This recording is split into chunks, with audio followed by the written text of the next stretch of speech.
I'm sure the audience is by now very familiar with the idea of banking bailouts as what we saw in the 2008 crisis, but in the event of the next crisis, we may be looking at a bail-in scenario, similar to what happened in Cyprus last year. For people who are not familiar with the idea of bail-in, perhaps you can walk us through that and what that actually means in the event of the next global systemic banking collapse. Well, after the last one, governments balked at bailing out their big banks again. And so, for example, in the U.S., the Dodd-Frank Act said no more bailouts. Of course, they just now changed that, but that's what it said. And so, but it didn't say that we're going to just let these banks go bankrupt. It said there's going to be a new way of doing it. You, the banks, are going to have to figure out how to recapitalize yourselves. And so we want to see you come up with living wills. These are like zombie banks coming up with living wills for what they're going to do in the event that they're about to expire. And what they're actually told to do is to confiscate the assets of their creditors. And this would be their shareholders, their bondholders, and class of creditor of any bank. Now, theoretically, we're protected by depositor insurance. In the U.S., it would be FDIC insurance. But the FDIC fund, and that, first of all, that only goes up to $250,000. So the people who aren't covered would be businesses, for example, who keep a lot of money. They need a lot of money for their cash flow. They have to pay their payroll and so forth.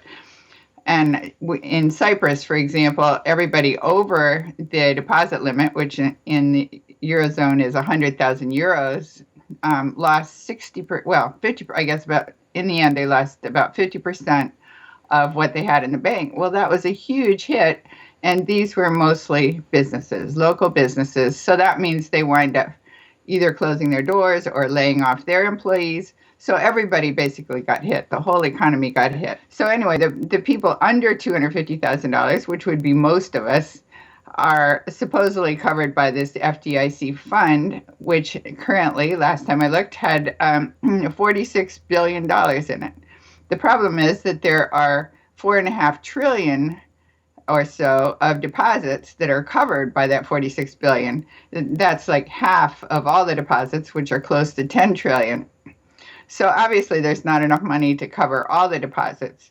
Theoretically, the FDIC has a $500 billion credit line with the Treasury. But first of all, they have to pay that money back. They're supposed to give this a payment schedule and show how they're going to pay it back.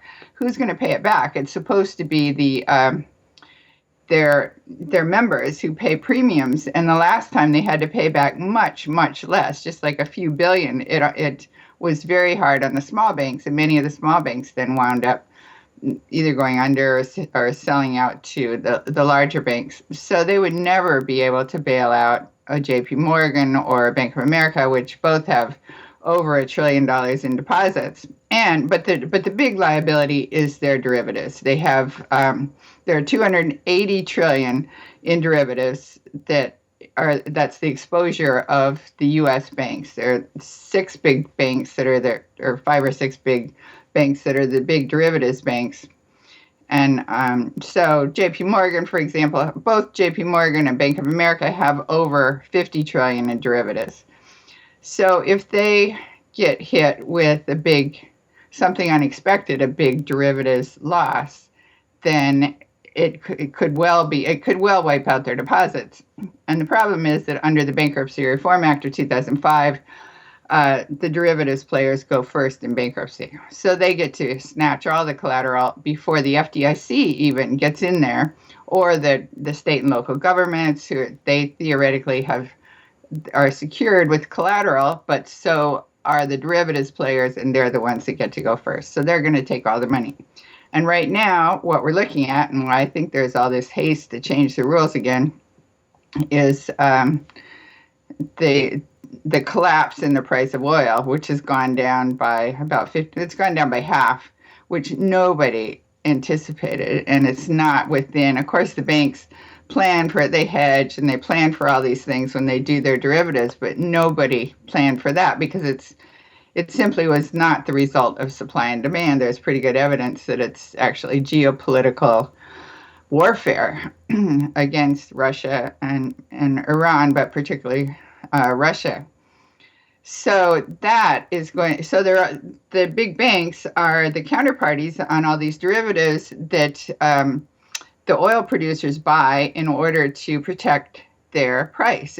So the banks are the counterparties on these oil bets, and they could go very, very wrong. I mean, they obviously already have gone very, very wrong, but there's a certain payout period, so they're not. Some of them must have been due by now, but most of them I think are like 3 months and several years ahead. So the oil price will have to go back up very quickly, or somebody's going to lose a lot of money on that. And it turns out now it's going to be us because of this recent change last weekend in the where they took out the one thing that the banks were not allowed to cover were their speculative bets for their own account, which included commodities. So that was like only 5% of their derivatives, but still that works out to 14 trillion in derivatives. It's fair hit, like the size of the federal debt. And that's the part that now is covered since they squeezed that into this omnibus budget bill. Let's put this in concrete terms for people. So we're talking, for example, about what's happening in the oil markets right now and the oil derivatives exposure of the various too-big-to-fail banks that are, of course, now being institutionalized through this various legislation as being too big to fail. Let's imagine a scenario where some of these bets go very wrong and one or two or several of these banks start to go under. What are the chain of events that are likely to take place under this new regulatory framework? So we, the people, once again, are going to be footing the bill, whether it's in the form of our pension funds or our deposits. But let's assume they do get to the deposits. First, they would take the deposits over $250,000 in the U.S. In Europe, they'll take the deposits over 100,000 euros.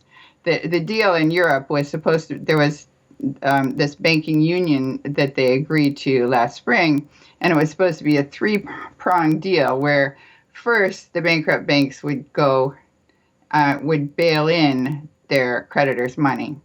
And before they would be allowed to go to the bailout fund. All the countries contributed to this bailout fund, but before the banks could get that money, they had to bail in a certain proportion of their own creditors' money. And theoretically, there would be, the third prong was supposed to be this Europe-wide insurance that would cover the depositors under 100,000 euros. But the only problem was they couldn't agree on the insurance. Of course, Germany did not want to be responsible for Greece and Italy and Spain and all the countries that were liable to cost a fair amount of money.